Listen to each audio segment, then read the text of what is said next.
Shalom.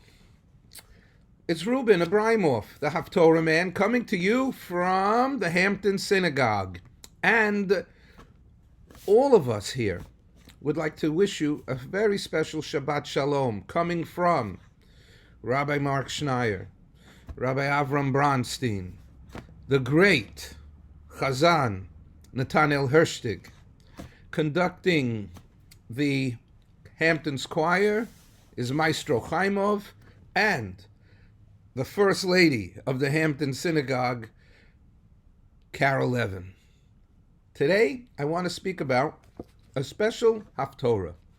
It is Machar Chodesh. Tomorrow is Rosh Chodesh.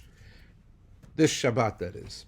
And we read this Haftarah because it mentions it in the text. What's the big deal? Well, first of all, even a long time ago, most people would come to the synagogues on Shabbat. So to make an announcement that Machar Chodesh was important because you'd have the largest audience.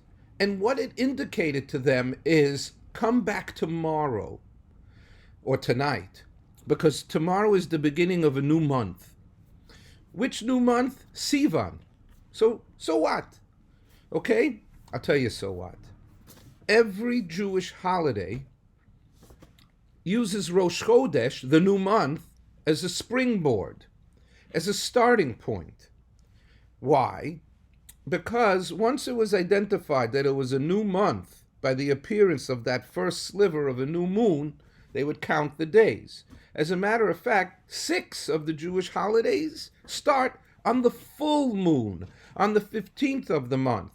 Purim, Pesach, Sukkot, Tu B'Av, Tu B'Shvat. All these wonderful holidays are all on the full moon. Why? Because we didn't have Google Calendar. Now, the main characters in this Haftarah, because you could get carried away, the story is spectacular, and is the main characters Shaul, Saul, the king of Israel, and his son, Yonatan, whose best friend was David HaMelech, and King David's wife was Saul's daughter. What's going on? The conversation goes that King David, not King David yet, the will-be king, talks to his best friend Jonathan, and he says, your father wants to kill me because he's going to be dethroned, and I'm going to take over, and he doesn't want to give it up, even though that's God's will. So let's make an arrangement that at the Rosh Chodesh party that you go to in the king's palace in Jerusalem, you'll test the waters and you'll find out exactly your father's feelings about me. Well, Jonathan goes to the Rosh Chodesh party, the new month party, while King David is out in the field hiding behind a big rock. And to indicate if Shaul wanted to kill David, they were going to set up this game of bows and arrows, that Jonathan would go out in the field with the equivalent of a ball boy, and he would shoot the arrow going towards the rock. If he would shoot it short of the rock, he would scream out, come in, meaning screaming at the ball boy, the arrow boy, but really to tell King David, it's safe to come back to the palace. If he says to the arrow boy, run away, then what you have is a problem, because Saul wants to kill David. So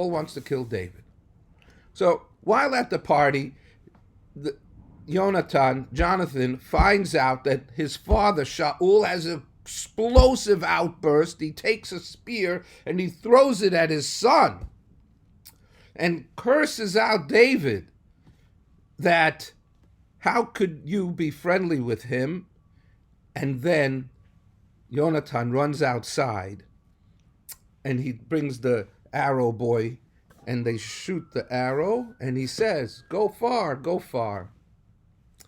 So they actually embrace each other, even though it was very dangerous, and they say, listen, I'm going to look after your family if something happens to you, Jonathan to David, and David says it's reciprocal. Okay, so, exciting story.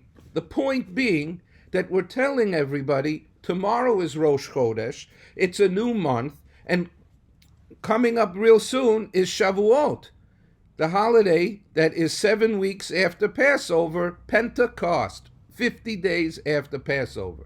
So that is why we read this Haftarah, this Shabbat, giving everybody a heads up that tomorrow is the new month with Shavuot in it.